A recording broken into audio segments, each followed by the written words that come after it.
نوجوانوں جو شراب پیتے ہیں آج کی رات وہ دور ہیں.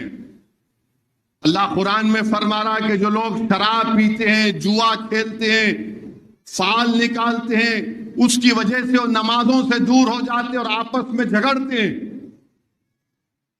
اور رسول اللہ صلی اللہ علیہ وسلم نے فرمایا کہ شراب پوری برائیوں کی جڑ ہے، ام الخبائث کہا.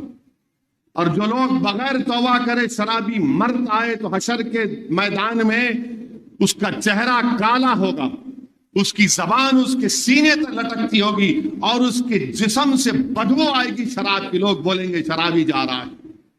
جو لوگ زنا کرتے ہیں ان کے دنیا میں اگر وہ توبہ نہیں کرتے تو ان کے زنا کے گناہ کی وجہ سے ان کے چہروں سے نور نکال دیا جائے گا، ان کا رزق کم کر دیا جائے گا. میرے بھائی اس بات کو سمجھیے.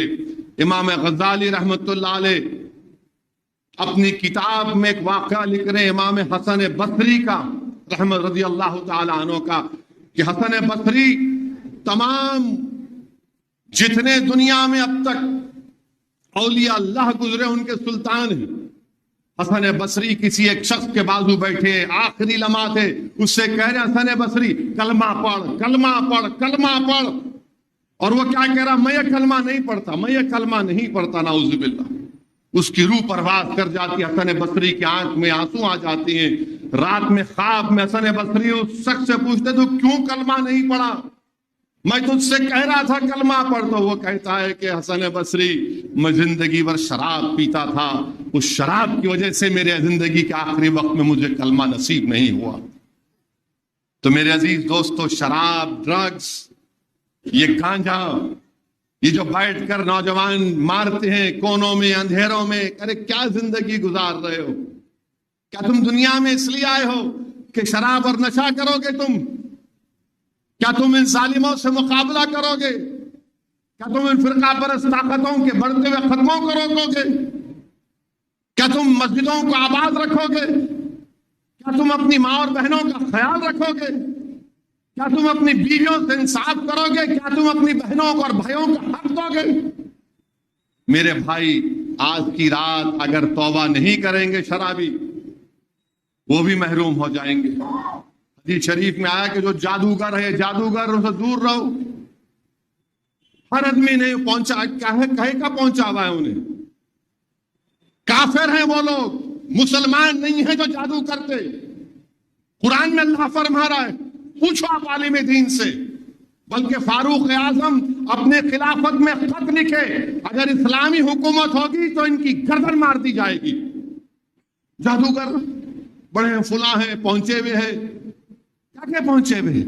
یہ شیطان کا علم ہے. یہ جو جادوگروں کے پاس جاتے ہیں یہ شیطان کا علم ہے. یاد رکھو اللہ کافی ہمارے لیے، حسبنا اللہ نعم الوکیل. اللہ کے نیک بندے ہیں جو دعا کرتے ہیں.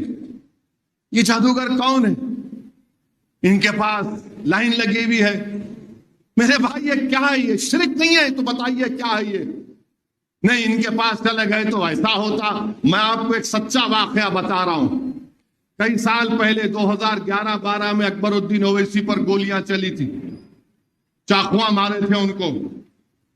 میں دارالسلام میں بیٹھا تھا، اکبر وینٹیلیٹر پر تھے. اب ظاہر دارالسلام کو جانے کا موقع ملا تو میرے پاس ایک دو لوگ آ کے بولے صاحب ایک بڑے پہنچے ہوئے ہیں، آپ سے ملنا چاہ رہے. ملا کون ہے بھائی؟ اب دیکھو ان لوگوں کا دماغ دیکھو آپ، نفسیاتی طور پہ کیسا حاوی ہونا. اب ایک آدمی پریشان ہے، بھائی زندگی اور موت کی لڑائی لڑ رہا ہے، ذرا مل لو صاحب. بولا بھائی ملنے کا کیا ہے؟ بولا نہیں صاحب یعنی اندر ملنا چاہ رہے آپ سے. بولا اندر کیوں ملنا چاہ رہے ہیں؟ باہر بیٹھتا ہوں دارالسلام، ملو. میں نے اندر ملنا چاہ رہے. اب ٹھیک ہے، میں چاہے ہو سکتا بھائی کچھ بات بولنا چاہ رہے ہوں گے. میں اخلاقاً اندر بٹھا لیا ان کو. اب انہوں شروع ہو گئے میرے سامنے بیٹھ کے، آپ کو میں ایک تعویذ دیتا ہوں، آپ بن لو، آپ پہ گولی چلائے تو بھی گولی نہیں لگتی آپ کو. اب میں اس وقت ظاہر ہے ذہنی طور سے بہت غصے میں تھا. میں تو ہمارے ساتھ ایک صاحب رہتے تھے، ان کے پاس ایک لائسنس ویپن تھا. میں نکال کے اس کو اب بھی تم گولی مارو. اب وہ بیچارے مجلس کا رکن بولے ایسا کیا تھا؟ نکالو تو صحیح خالی تم. ہم نکالے ان ایک کال تھے کہ وہ حضرت جو ایسا 5 فیٹ اوپر کودے, اللہ کے لیے میرے کو معاف کر دو, تمہارے پیروں پیر پڑتا ہوں. بلا کیسا بولے یہ, تم کیسا بولے تم یہ بات؟